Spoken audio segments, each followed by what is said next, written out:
Hi, and welcome to this quick tutorial on viewing your reports on the admin panel.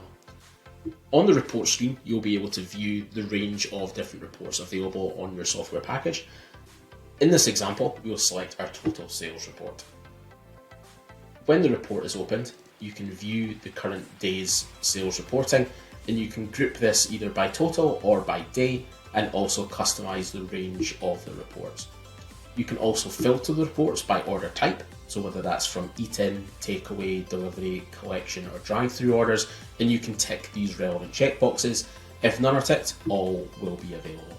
And you can also select by order source, whether these orders have came through your EPOS, website, mobile app, QR code, third-party ordering, or by self-checkout. Once you've selected the relevant options, click Apply to view your sales report. While your reports are visible on your admin panel at all times, you can press the Export button to filter the columns you wish to be exported, and if you wish this report to be exported in a PDF or Excel format. Once the relevant options have been selected, click the Export button to download your file. Thanks for watching.